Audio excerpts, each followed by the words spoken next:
What if on the darkest night in history, the only men who could change the world simply vanished? What if Peter, John, James, and all the others had looked at the empty cross on the horizon and thought, it's not worth it? What if the disciples had looked at that insane situation and thought, man, this is way too big for us. We better get out of here before we become targets too. Jerusalem, 33 AD. The city seethes with tension. The air reeks of fear and betrayal. Judas has already betrayed Jesus for 30 pieces of silver. The money barely bought a week's worth of bread. But priorities, right? And now, while Jesus is dragged from court to court, beaten, humiliated, spat upon, the disciples are hiding in a dark corner of the city, trembling like leaves in the wind. Peter, the man who swore to die for Jesus, who drew his sword in Gethsemane and cut off a soldier's ear like a makeshift biblical ninja, is now sitting by a campfire, denying knowing the Master for the third time. The rooster crows, Peter cries, and in that moment, something inside him breaks. It's not just guilt, it's the pure terror of realizing he could be next. And here, my friend, the story could have taken a completely different turn. Because while Jesus carries the cross along the Via Dolorosa, bleeding, staggering, falling, the disciples have a choice: to stay or to run, to bear witness or to disappear. And in this alternate reality, they choose the worst. Imagine the scene. Peter calls an emergency meeting in a smelly basement. Everyone looks like they're at a funeral. John is pale, James can barely look anyone in the eye. Thomas, the one who always doubted everything, raises his hand and blurts out, "Guys, seriously, we don't have an army, we don't have money, we don't have protection. If we stay, we die, simple as that." And for the first time in his life, nobody disagrees with Thomas. Pedro wipes away his tears, takes a deep breath, and says the phrase that would change everything. So can we separate, each to our own place? No one mentions Jesus. No one says anything. We forget. Silence. A silence so heavy it seems to suck the air from the room. And then, one by one, they agree. Not with words, with their eyes. That look of someone who knows they're doing the wrong thing but whose survival instinct screams louder. And so, in the dead of night, even before the sun rose on the day of the crucifixion, the 12, now 11, since Judas hanged himself from a tree under the weight of guilt, disappear. Literally. Peter returns to Galilee, retrieves the fishing net he had abandoned 3 years earlier, and tries to pretend nothing happened. John flees to Ephesus. James hides in a village so small it doesn't even have a name. Matthew goes back to collecting taxes because at least that's what he knew how to do. The others, scattered like ashes in the wind. Welcome to another episode of History Would Be Different If, the channel where we take the moments that held humanity's fate by a thread and ask, what if that thread had broken? Today we're going to explore the day when courage should have conquered fear, but didn't. The day when faith should have been stronger than logic, but wasn't. What if the disciples had fled before the crucifixion? What if the greatest sacrifice in history had happened, with no one to tell the tale? Because you see, Jesus would still be crucified. He would still die between two thieves, atop Golgotha, with an ironic sign above his head saying, King of the Jews. Like Roman humor knew no bounds, he would still resurrect 3 days later, because that's part of the divine plan. But here's the problem. If there's no one to see the resurrection, there's no one to tell about the resurrection. And if there's no one to tell, it's as if it never happened. It's like winning the lottery and losing the ticket. Technically, you won, but in practice, you're still broke. So imagine, Jesus is resurrected, pushes the stone from the tomb like someone opening a refrigerator door at night, emerges renewed, glorious, victorious over death. He looks for the disciples. He goes to the place where they used to meet. Nothing. Empty. He goes to Peter's house. Locked. He asks around. Those people? They disappeared a few days ago. They said they were going far away. The resurrected Christ, alone in a Jerusalem that has already forgotten him, searching for his friends, who have decided that their own skin is worth more than the mission. Can you feel the cosmic sadness of this? Can you feel the existential weight of a miracle without witnesses? Because think about it, the disciples were ordinary people. Fishermen, tax collectors, simple folk. They weren't heroes. They were afraid. They doubted. They made mistakes. And precisely because of that, they were perfect to tell the story. Because if even they could believe, anyone could. But now Now they have chosen the easy way out. And the gospel, the good news, the message that should change the world, dies before it is even born. And the most ironic thing? They didn't run away because they were cowards. They ran away because they were rational. They fled because they assessed the situation and concluded with all human logic that staying was suicide. And technically they weren't wrong. Staying was dangerous. Staying could have killed them. But some things require more than logic. Some things require irrational faith, illogical courage, hope without guarantees. And on that day, logic prevailed, and the world lost. Now, before we dive headfirst into the chaos this decision caused, subscribe to the channel so you don't miss any what-ifs that could change everything you thought you knew. Because here, the story is never what it seems. The first few days after the escape are strange and almost unreal.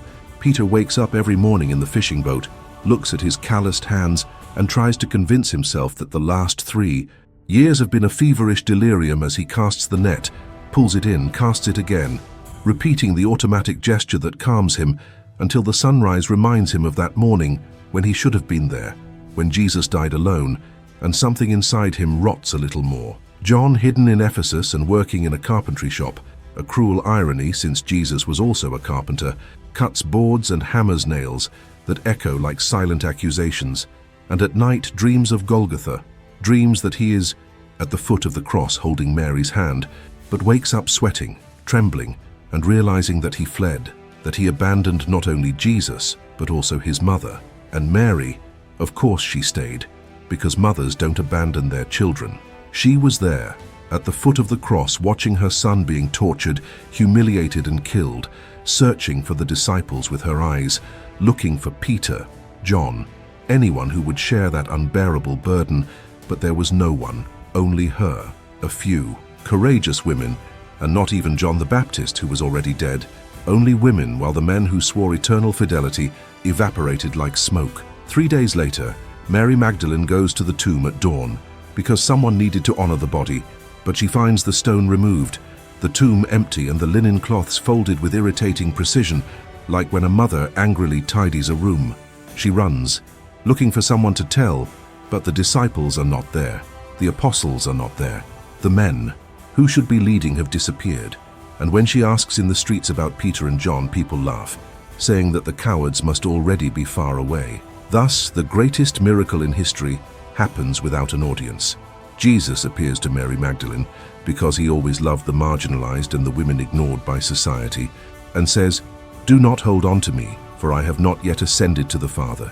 And she cries, laughs, embraces his feet, then hears, "Go and tell my brothers," even though these brothers were precisely those who had fled and chosen survival instead of mission. Mary tries. She travels to Galilee in search of Peter, and when she finds him mending a net, looking exhausted, she tells him about the empty tomb, about the living Jesus, about the message. But Peter, with deep, tired eyes, replies that he wanted to believe, but he cannot return because he would be killed, and he is not strong enough to die for something that might only be despair. He thinks she is delirious, that the pain has created a vision, and let's face it, it's a human reaction. A man destroyed by guilt cannot process someone saying they saw a dead man walking. Mary tries the others. John cries but stays. James asks for proof. Thomas, bitterly, says he knew something like this would happen, but that nothing would change because no one would believe him, and there was no way to prove it.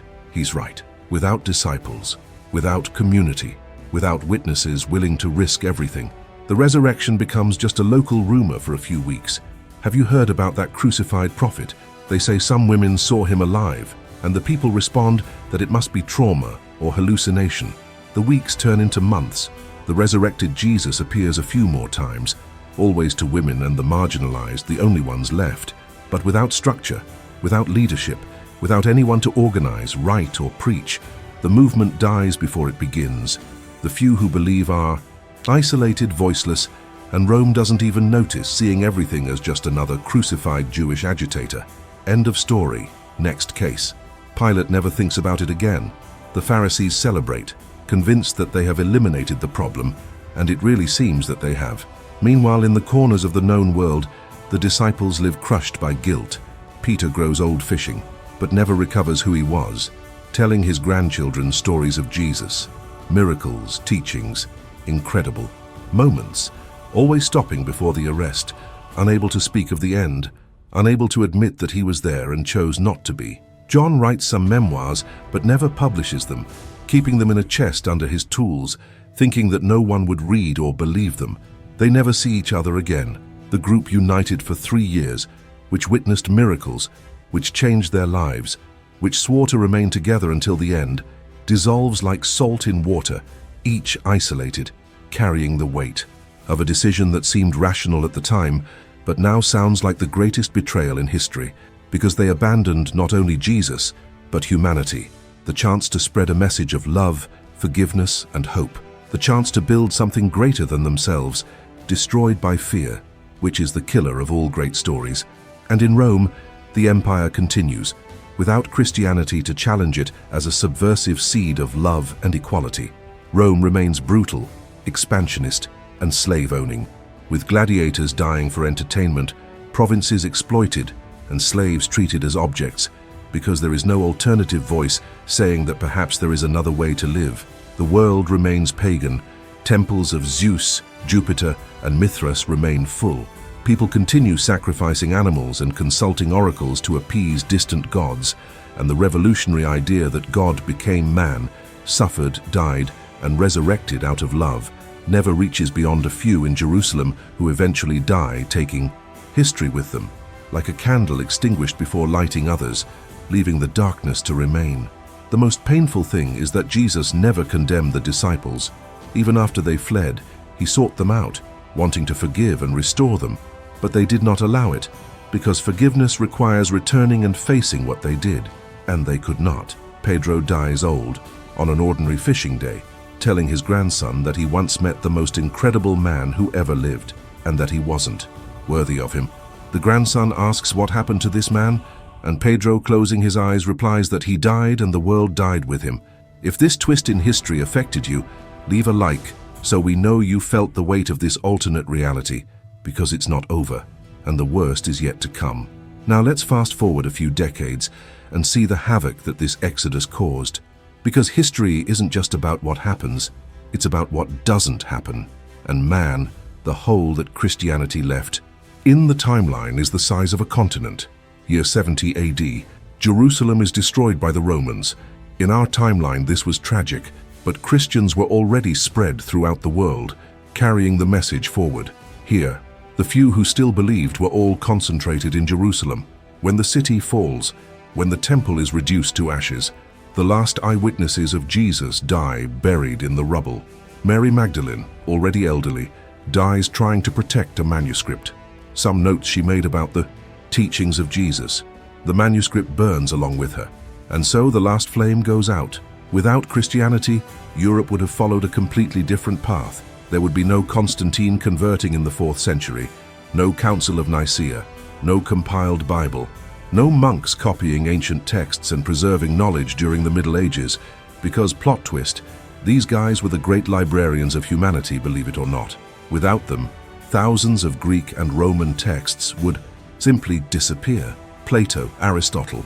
Good luck finding their complete works, because nobody is dedicating their life to copying and preserving these texts. The Middle Ages, already dark, become even darker. Imagine the same period, but without monasteries, without church-affiliated hospitals, without the concept of organized charity.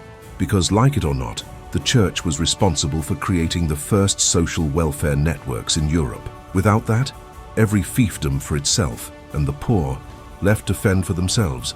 Life expectancy, which was already low, plummeted even further. Rome eventually falls anyway, because empires fall, it's a natural law, but without the structure of the church to fill the power vacuum, Europe descends into total chaos.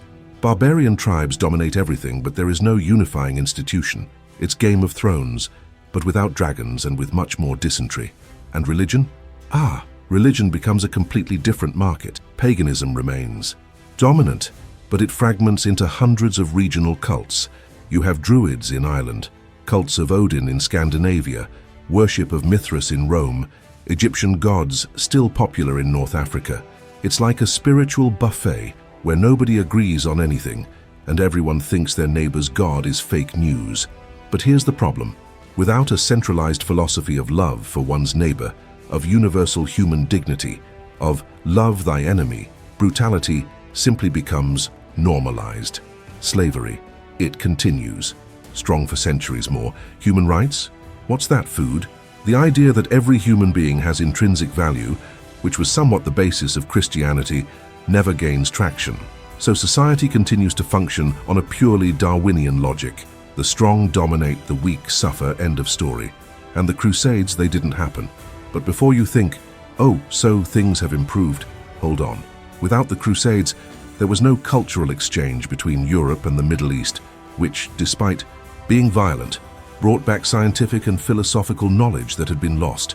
Without this exchange, the Renaissance didn't happen, or it happened much later, or it happened in a completely different way. Modern science?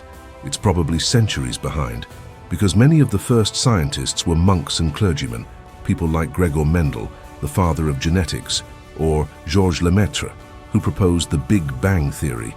These guys were scientists because they were religious, because they believed that studying creation was studying the Creator. Without that motivation, without that intellectual tradition linked to faith, the scientific method takes much longer to develop. And the universities? Oxford, Cambridge, Sorbonne, all founded by the Church. Without them, formal education in Europe simply doesn't exist in the way we know it. Knowledge becomes something restricted to the aristocracy, transmitted orally and chaotically. The democratization of knowledge, which began with monasteries teaching peasants to read, never happens. Now let's address the elephant in the room. The atrocities committed in the name of Christianity also don't happen. Inquisition doesn't exist. Witch hunts, non-existent. Religious wars in Europe, cancelled. And that's good, right? Right. But, and here comes the uncomfortable but. These tragedies didn't happen because Christianity is inherently evil. They happened because humans distort any idea, however beautiful, when they gain power. Without Christianity, the same atrocities happen, only with different excuses. Instead of heretic, you're enemy of the gods. Instead of burning at the stake for witchcraft, it's ritual sacrifice. Human cruelty doesn't need a specific religion. It only needs fear and power. And the New World? When Columbus arrived in the Americas in 1492, if he did arrive at all, because the motivation for exploration was also linked to spreading Christianity, he had no missionaries with him. There was no forced conversion, true, but there was also no one documenting the indigenous cultures, no one trying even in a problematic way to integrate them. Colonization became pure genocide, without even the pretense of saving souls. It was just resource extraction and elimination of the natives without any moral veneer. Returning to the disciples, in the year 100 AD, the last of them dies. It is Matthew who returned to being a tax collector and lived a miserable life, hated by all. He dies alone in a cheap room, and his last words are to a prostitute he hired, not for sex, just to have someone there so he wouldn't die completely alone. He whispers, "I saw miracles. I saw a man raise the dead, and I wasted it all." The prostitute, thinking it's the ravings of a dying old man, simply smiles with pity and holds his hand until the end. And so, without pomp, without record, without anyone to witness it, the last apostle of Jesus Christ disappears from history. And with him disappears the last living connection to those 3 years that could have changed everything. The world goes on. Empires rise and fall. Wars happen. People are born, suffer, die. But something is missing. It's hard to name, but you feel it. It's as if humanity is trapped in a loop of violence and survival, never finding that spark of, what if there's something bigger, something better? Philosophies emerge, of course. Stoicism remains popular among the Romans.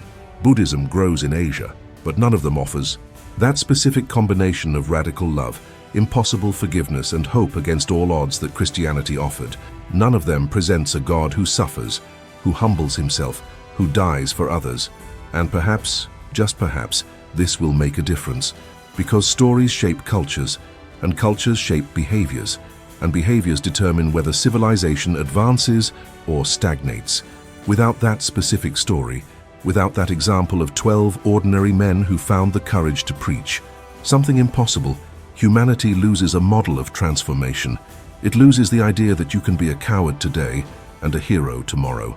that you can deny someone 3 times and still be called the rock upon which something great will be built. Peter never saw Peter the rock. He dies like Simon, the fearful fisherman who fled when things got tough, and the world never knows what he could have been. It's the perfect tragedy, not because something bad happened, but because something amazing failed to happen. If this vision of a world without hope has shaken you, share it with someone who needs to understand the power of a courageous choice, because the last piece of this devastating story is still missing.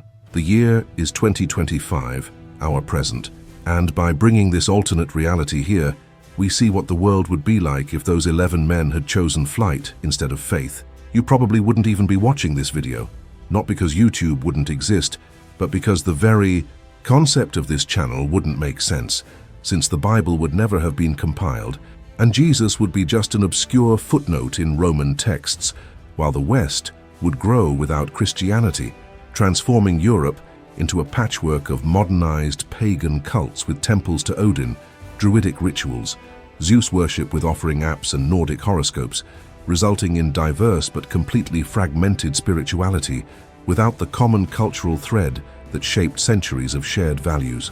The United States wouldn't even exist as we know it, because the pilgrims would have no religious reason to flee Europe, and without Christian persecution, no one would cross the Atlantic seeking freedom of worship.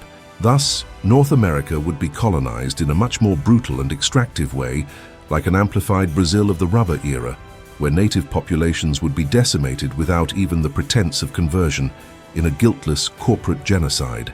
In the field of art, we would live in a world without the Sistine Chapel, without Pietà, without Bach composing masses that make even atheists cry, without Dante describing hell, purgatory and paradise, without Dostoevsky exploring the human soul through faith and doubt, and all this monumental production inspired or provoked by Christianity simply would not exist, causing art to follow other paths, but without that conflict between the divine and the human that generated such profound works.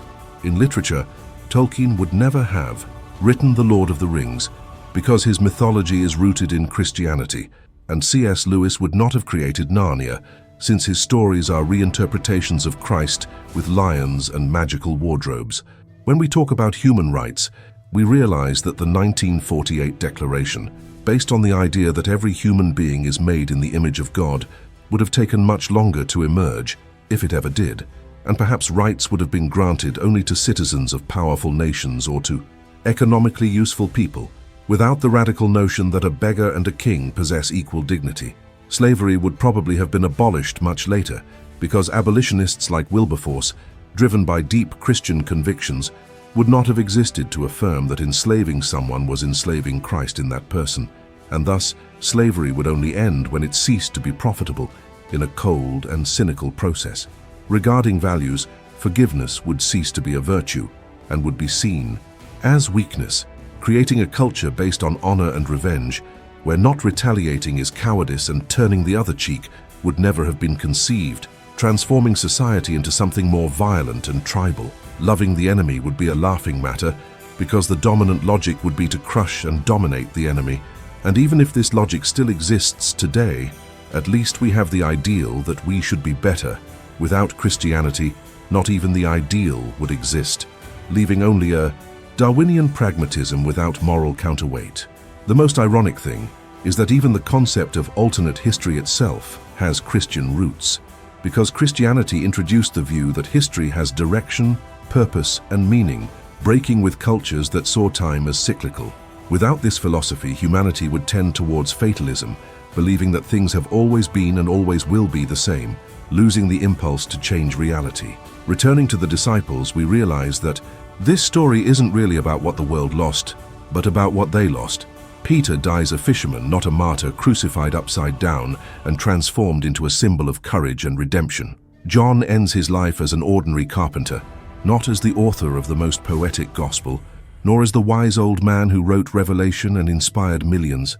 All of them, in our timeline, became spiritual giants, but in this alternate reality they die as deserters who had the chance to change the world and chose to save their own skin.